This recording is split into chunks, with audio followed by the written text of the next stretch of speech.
ನಮಸ್ಕಾರ ಕರ್ನಾಟಕ. ಆ, ಆ, ಆ, ನಮಸ್ಕಾರ ಕರ್ನಾಟಕ. ಇಷ್ಟೆಲ್ಲ ಆದ್ಮೇಲೆ ನಮ್ಮ ಪೊಲೀಸ್ ಕಾನ್ಸ್ಟೇಬಲ್ಸ್ ಆಯ್ತು, ಹೋಮ್ ಗಾರ್ಡ್ಸ್ ಆಯ್ತು.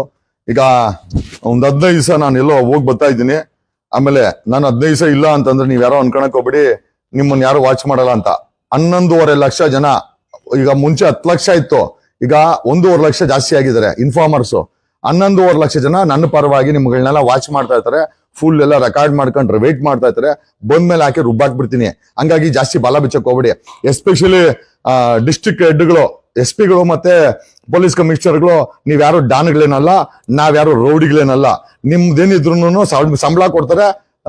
ತಾವುಗಳು ತಮ್ಮ ಕೆಲಸ ಮಾಡ್ಕೊಂಡ್ರೆ ಆಯ್ತು. ತಾವು ಡಾನ್ಗಿರಿ ಮಾಡೋದು ಅಲ್ಲಿ ಸೆಂಟ್ರಲ್ ಗೌರ್ಮೆಂಟ್, ನಂಗೆ ಹೋಮ್ ಮಿನಿಸ್ಟರ್ ಗೊತ್ತು, ಚಾಣಕ್ಯ ಗೊತ್ತು, ನಂಗೆ ಇನ್ಫಾರ್ಮರ್ ಗೊತ್ತು, ನಾನು CBI ಆಗ್ತೀನಿ, ಅದಾಗ್ತೀನಿ ಡ್ಯಾನ್ಸ್ಗಳನ್ನ ಮಾಡಿದ್ರೆ ಏನಿಲ್ಲ. ನಿಮ್ ಯೋಗ್ಯತೆ ತೋರಿಸ್ಬೇಕಾಗ್ತದೆ. ಬರೋ ಸಂಬಳಕ್ಕೆ ನೀವು ಪೊಲೀಸ್ ಕಮಿಷನರ್ ಅಂತಂದ್ರೆ ಇವ್ರ only security chief, law and order maintain ಮಾಡ್ಬೇಕು, ಅಲ್ಲಿರೋ ಪ್ರೊಕ್ಲಮೇಷನ್ ಎಕ್ಸಿಕ್ಯೂಟ್ ಮಾಡ್ಬೇಕು, ವಾರಂಟ್ ಎಕ್ಸಿಕ್ಯೂಟ್ ಮಾಡ್ಬೇಕು, ನಿಮ್ಮವ್ರ ಲಂಚ ಮುಡ್ದಂಗ್ ನೋಡ್ಕೊಬೇಕು. ಯಾಕಂದ್ರೆ ನಿಮ್ ಶಿಷ್ಯಂದ್ರೆಲ್ಲ ಬರೀ ಕಲೆಕ್ಷನ್ ಏಜೆಂಟ್ಗಳೇ, ಹಂಗ ಅವೆಲ್ಲ ಮಾಡ್ಬೇಕು. ಅದನ್ನ ಮಾಡೋದ್ ಬಿಟ್ಟು ಡಾನ್ಗಿರಿ ಮಾಡ್ಕೊಂಡು ನಂಗೆ ಆ ಮಿನಿಸ್ಟರ್ ಗೊತ್ತು, ಈ ಮಿನಿಸ್ಟರ್ ಗೊತ್ತು, ನಂಗೆ CM ಗೊತ್ತು, PM ಗೊತ್ತು, ಚಾಣಕ್ಯ ಗೊತ್ತು ಅಂತಂದ್ರೆ ನಾನು CBI ಆಗ್ತೀನಿ ಅಂತಂದ್ರೆ ಏನ್ CBI ಅಷ್ಟೇ.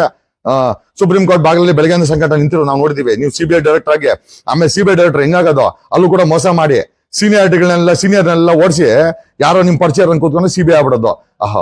ಎಂತ ಮಹಾನ್ ಬಾರೋ ನೀವೆಲ್ಲ. ನಿಮ್ಮನ್ನ IPS ಬೇರೆ ಹೇಳ್ಬೇಕಾ? ನಿಮ್ಮನ್ನ ಎಲ್ಲರೂ ಕೆಟ್ಟವರಲ್ಲ, ಬಟ್ ಎಲ್ಲ ಕ್ರಿಕೆಟ್ಸ್ ಇದ್ರ ನೀವೆಲ್ಲ.